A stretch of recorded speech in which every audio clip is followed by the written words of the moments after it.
Ho, ho, ho, come in close now, my merry friends. Pull your blankets up nice and snug, settle your hearts, and let the world glow just a little quieter. Because tonight's story is one filled with wonder, hope, and a dream that grew into something very special.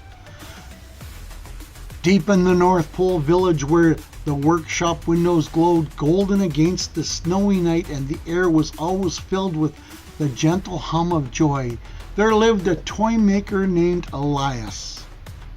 Now, Elias was not the fastest toymaker, he was not the loudest, and he's certainly not the one who could juggle 3 paintbrushes while singing and hopping on 1 foot. That was Jingle, and no one had asked him to stop yet. No, Elias was something different. He was careful, thoughtful, and very, very quiet. Elias loved making toys, not just any toys. He loved making toys that felt, well, special. The kind that made a child's eyes grow wide, the kind that were held just a little tighter, the kind that seemed to whisper, "You matter." Now, the other elves bustled about building trains, dolls, puzzles, and sleds, and cheerful flurries of activity. Elias worked at a small bench near the window. He carved slowly, painted gently, and often paused to think, sometimes for quite a while. "Well," said Jingle one morning, bouncing over with a half-painted drum, "you've been staring at that block of wood for so long, I'm beginning to think you're waiting for it to introduce itself." Elias smiled softly. "I'm trying to imagine what it wants to become." Jingle blinked. "It's wood." He said, "It wants to become a toy." "Yes, Elias, but which toy?" Jingle leaned in close to the block. "Well," he said, whispering, "if you're in there, now would be a good time to speak up." Elias chuckled. But when Jingle hopped away, Elias grew thoughtful again. Because you see, Elias had a dream, a quiet dream, a dream he hadn't told anyone, not even me, Santa. Elias wanted to create a toy unlike any other, a toy that didn't just entertain, but helped a child feel brave, or kind, or hopeful. He wanted to make something that stayed in a child's heart, long after the wrapping paper was gone.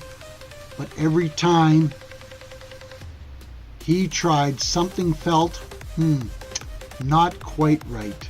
One day he carved a beautiful wooden bird. It flapped its wings when you pulled a string. It chirped when you pressed a tiny button. It even had a little painted sparkle in its eye. "It's lovely," said another elf, Clover. "Yes," Elias said gently, quietly, "but it doesn't feel finished." Another day he built a small toy boat with polished sides and a sail that fluttered like it had a mind of its own. "It's perfect," said Clover. Elias stood, shook his head. "It's missing something." "What?" Elias paused. "I don't know." Days turned into weeks. The workshop grew busier. Snow fell deeper outside. Christmas crept closer, one twinkling moment at a time, and still Elias searched for his dream. One evening, after all the other elves had gone to rest, Elias sat alone at the workbench. The lantern light flickered softly. Snow tapped gently at the window, and Elias rested his head in his hands. "I want to make something that matters," he whispered. Just then, there was a soft knock at the workshop door. Tap, tap. Elias blinked. "At this hour?" He walked to the door and opened it. Standing there, wrapped in a cozy red coat, with a smile as warm as cocoa by the fire, was me, Santa, Santa Papa John. "Ho, ho, ho," said me. Gently, "still working, are we?" Elias straightened out at once. "Oh, Santa, I didn't mean to stay so late." Santa waved a kind hand. "Some of the best work happens in quiet moments." Elias nodded. though his eyes drifted back to the unfinished toys on his glaze. Santa followed his gaze. "You've made some very beautiful things." Elias hesitated. "Thank you, but they don't feel like what I hoped." Santa stepped closer. "And what is it you hope for?" Elias took a deep breath. "I want to make a toy that helps children feel something special, something good inside, something lasting." Santa's eyes twinkled. "Ah," he said softly, "a heart toy." Elias blinked. "A heart toy?" "Yes," said Santa, "those are the very special kind. But they are not made the same way as other toys." Elias leaned forward. "How are they made?" I smiled at him and I said, "They are made with more than hands." Elias looked confused.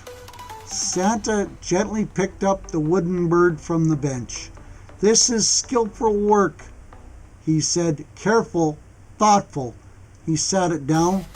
"But a heart toy," he continued, tapping his chest lightly, "must also carry a piece of you." Elias frowned slightly. "A piece of me?" Santa nodded. "Tell me, Elias, when you felt the most brave." Elias thought for a moment. Then he said quietly, "When I first came to the North Pole, I was nervous, but I stayed." Santa nodded. "And when you felt most kind?" Elias smiled a little. "When I helped a younger elf fix their toy after they broke it." "And thoughtful and hopeful?" Elias looked at the window. "Right now, even though I'm not there yet, I still believe I can make something special." Santa's smile grew warm. "Then you already have something you need." Elias looked down at his hands. "Do I?" Santa placed a gentle hand on his shoulder. "Try again," he said, "but this time don't just build a toy. Build a feeling." Then, with a quiet chuckle and a soft swirl of snow at the doorway, I stepped back out into the night. Elias stood there very still. Then slowly he returned to his workbench. He picked up a fresh piece of wood, and instead of asking what it should become, he asked something different. What should this help someone feel? He closed his eyes and thought of courage, kindness, and hope, and then he began. He carved gently, not rushing, not forcing. He shaped a small figure, a little wooden fox. Not big, not flashy, just simple. And with soft curves and kind eyes, he painted it warm, gentle colors. He gave it a tiny scarf, and in its expression he placed something he had never tried before. A quiet strength, a calm kindness, and a little bit of brave. When he finished, he held the fox in his hands. For a long moment he said nothing, then he smiled. "It feels different," he whispered. The next morning, the workshop buzzed as usual. Jingle bounced by. "Well, have you solved the mystery of the silent wood?" Elias held up the fox. Jingle tilted his head. "It's simple." "Yes," said Elias. Jingle leaned closer, then blinked. "Why does it feel it's looking at me?" Elias smiled. Clover walked over. "Oh, that's lovely." She paused, then placed a hand over her heart. "It feels warm." Elias nodded. Later that day, Santa himself came through the workshop, as I always did, checking on the progress of the season. When he reached Elias' bench, he stopped, slowly picked up the little fox and smiled.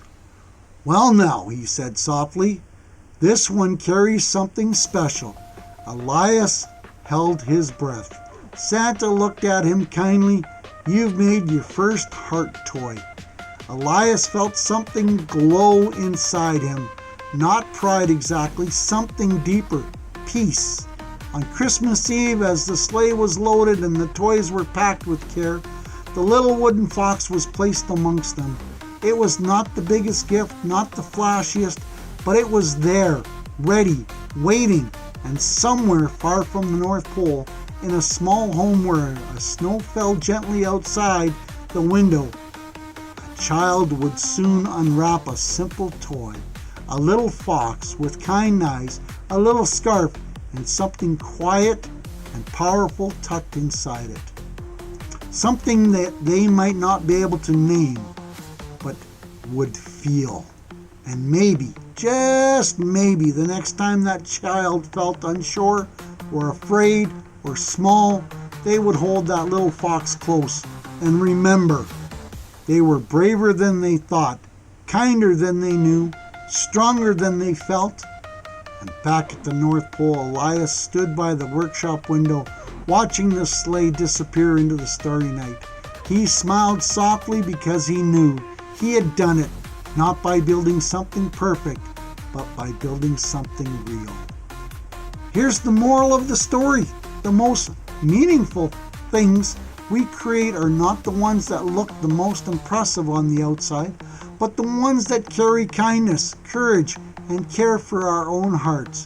When we believe in ourselves, put our true feelings into what we do, we create something far more powerful than perfection. We create something that can inspire, comfort, and remind others of the goodness already inside them. Short, sweet, and powerful. Thank you for listening to another amazing story by Santa Papa John. Come back again, please, because this is Storytime by Santa.